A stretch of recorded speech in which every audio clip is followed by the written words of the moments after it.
Hey everyone, welcome back to Medieval Dynasty and Cherry Valley Population 7.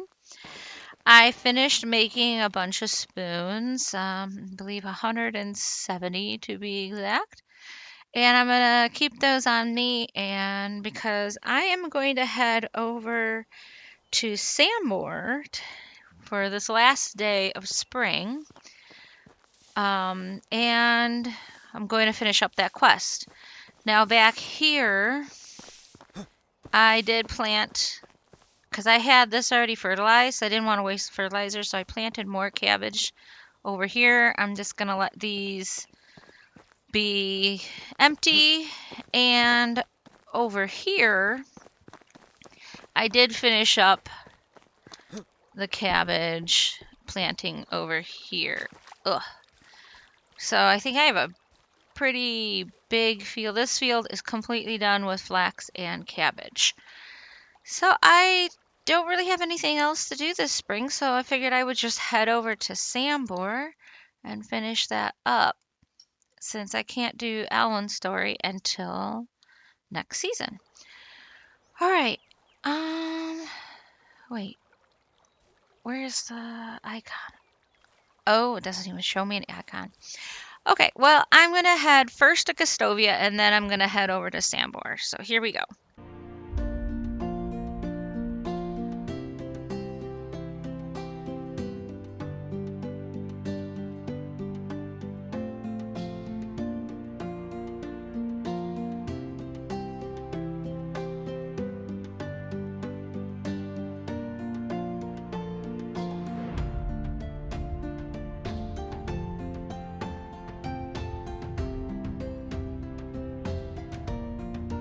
Okay, I have arrived at Gustovia. I am going to see if I can't find, you know what? I'll go to the jeweler and get rid of these spoons. What can I do for you? You're not the jeweler. Farewell. Oh, you are the jeweler. You have returned. Okay. Show me Only your wares. goods of the highest quality. Alright, take all my spoons. Thank you. It was nice seeing you. I gotta back away slowly. Thank you. Didn't mean to try and punch you. Sorry. Okay. Yeah, that's all I have to sell. And just to make sure, I'm pretty sure I know it's... want to make sure the taxes are all done, because I'm like, what? I don't want to forget about that, and it's hard to remember what I've done from week to week. So here we go to Sambor.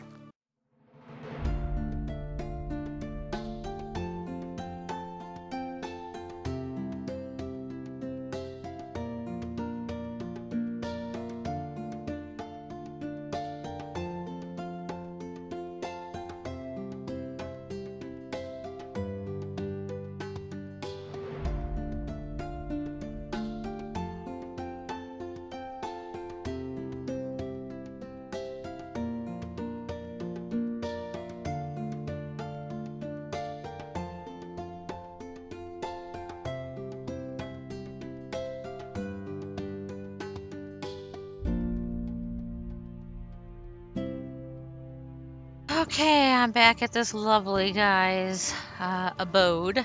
So I'm gonna head back here. And I'm going to, let's equip the shovel. Come on, there we go. Alright, and then on slot 2. Okay, and then I'm gonna pick up these wooden deer figurines. As many as I can, because I like to put them around my my village. Okay, so we have to dig up 2 of these clay deposits. Alright. And let's see. There's another one over here. Yes. And some more wooden deer. Okay. Get this done. Okay, and here's another deer and another one. Let's see. Oh, there's some more over here. And let's see. Yep, there's another one. Another two. Good. Let's see. A couple more over here. There. Let's see. Any over here?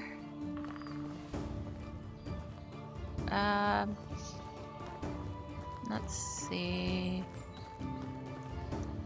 I know there's quite a few more around here. I just gotta find them. Where are you? Up there you are. Look at all of them. Okay.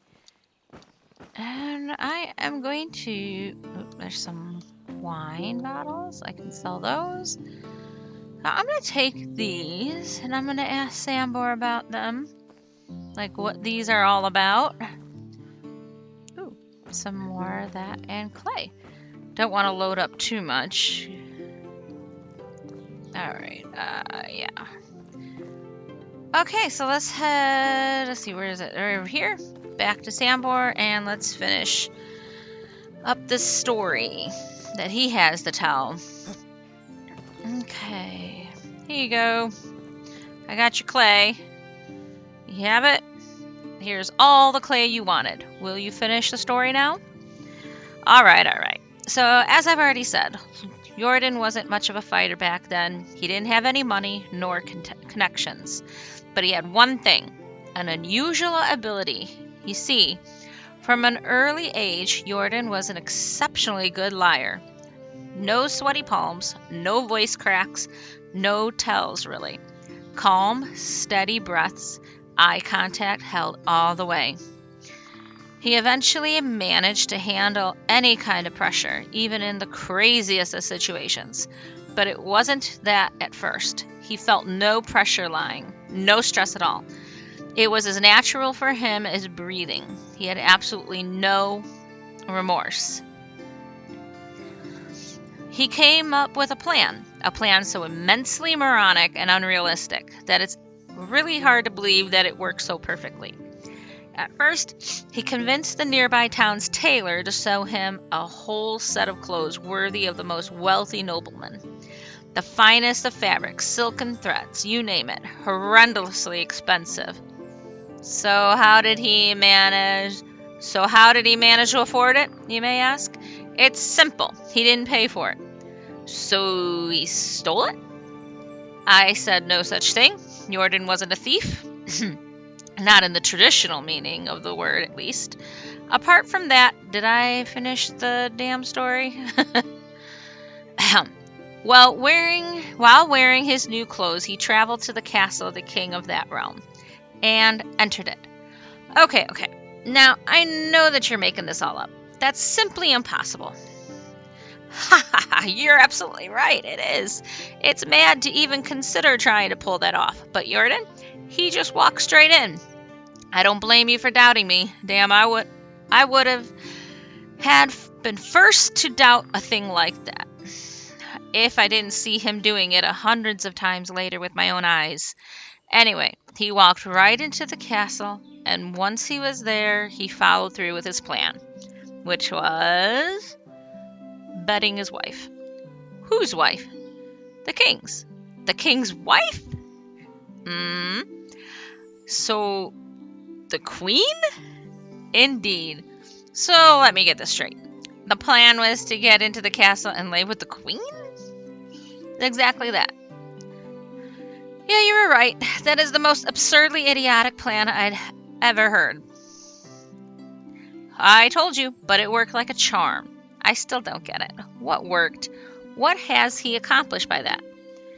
After the lovemaking, he dressed up, deliberately leaving his undergarments on the bedside, and told the queen he'll be right back with some refreshments.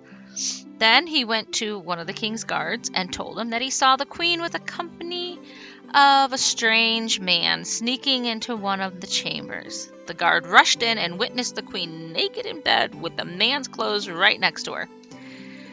As a loyal servant, the guard reported on the matter directly to the king himself, who, as you can probably imagine, became furious to say the least. He couldn't really punish his wife, that would be bad for his reputation. But he could pursue her lover. Unfortunately for him, at this point, Jordan was long gone from the castle, riding a beautiful bay mare he borrowed from the stable into the sunset. I still don't get it. You see, the king didn't catch the filthy seducer, but it didn't mean he couldn't track him down and find him. To do so, the only track he could follow was the one thing that Jordan left behind. Except his undergarments and a pleasurable memory for the queen, his name. Not his real name, of course. The name he used when introducing himself to the queen was the Orchard Lords. Precisely. Now you get it. Ha! That's incredible. The Lord's head must have left the company of his body pretty promptly. He didn't get killed. That wouldn't be in Jordan's style. The queen begged for his life to be spared, so the king threw him in the dungeon where he spent all the days he had left. Jordan was amazing, all that with just the power of his wits and speech. He surely showed the Lord that he shouldn't have wronged him. Don't get the wrong idea about his reasons. Jordan didn't get through all that just because of what the Lord did to him. You see, the Lord was cruel, merciless brute. He mistreated all his subjects, killed for fun, raped for sport. People used to call him Laundryman because one of his habits was drowning his little boys in the lake right after birth, like unwanted kittens, babies. Boy or girl, it seems. Jordan needed to stop him, and he did. But that's not the end of the story. After the Lord's capture, someone had to take his place. He didn't have any rightful successors, but then, with just an uncannily perfect timing, came a distant cousin of the Lord's, a charming young man with 2 different eyes. You have to be kidding me. He easily acquired all possessions of his sentenced relative, but Jordan didn't want any of it. Not for himself, so he took only 3 bags of coins from the treasury and left everything else in the hands of the peasants. They were elated. He is still probably worshipped there, I can tell you that.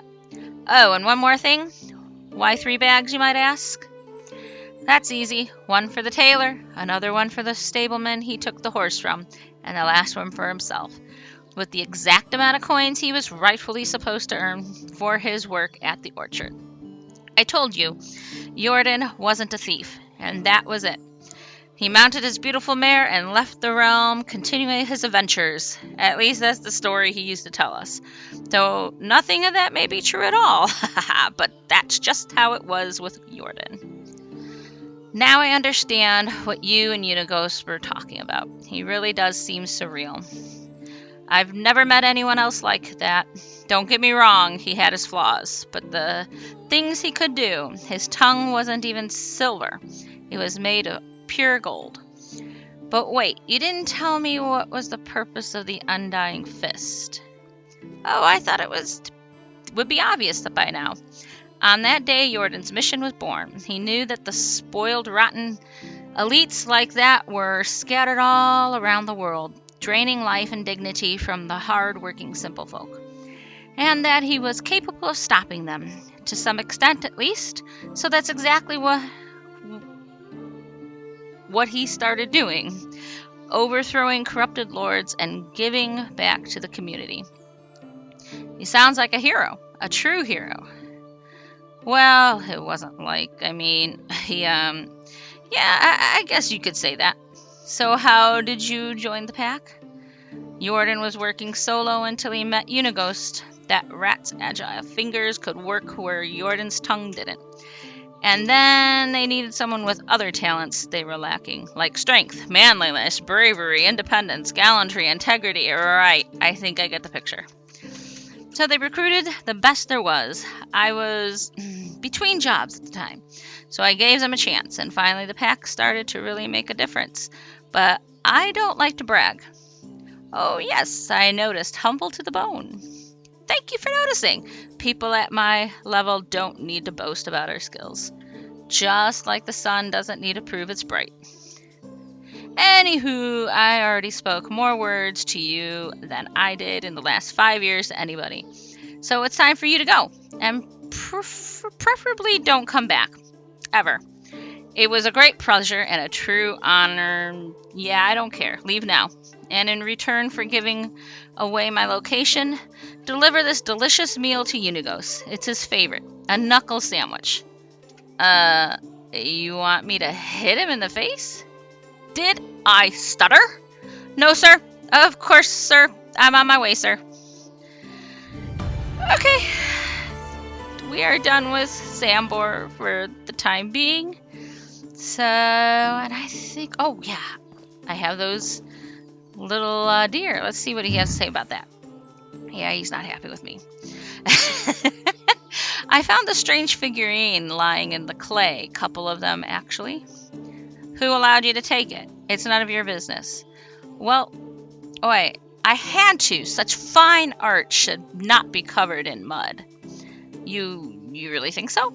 Sambor, it's honestly good work. Why would you throw it away? It's stupid. It's not. You should be proud of it. I certainly would. I even tried to make a living out of it. What happened? In the whole valley, there is really only one person that deals with artwork and ornaments of different sorts. Getting to work with her sets you really nicely in the business. But without her, you're nobody. And the main problem is that she's a complete and utter Sambor bloodsucker. All she cares about is money. I tried to cut some deals with her, but I had better luck negotiating with murderous degenerates. So the only thing those carvings are good for now is lying in the mud. Maybe I could speak with her. Ha! Be my guest. Her name is Fanena. Fanena? She lives in Denica. I'll try to talk some sense into her. Here, grab 20 more figurines if you feel lucky. I have tons of them. Don't lose hope, Sambor. I'll see what I can do. Okay. That is it, and I am pretty sure it is the end of this episode. And I'm going to just stay here and let the time run out before next episode. So, guys, I hope you liked this episode. I know it was a lot of talking, but, you know, I told you these stories were long.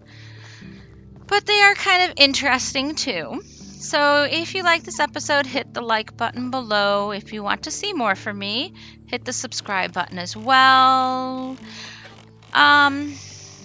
Leave any comments and suggestions down below. And then I want to thank you all for subscribing and clicking that bell. And I will see you all next time in Medieval Dynasty. Bye, guys.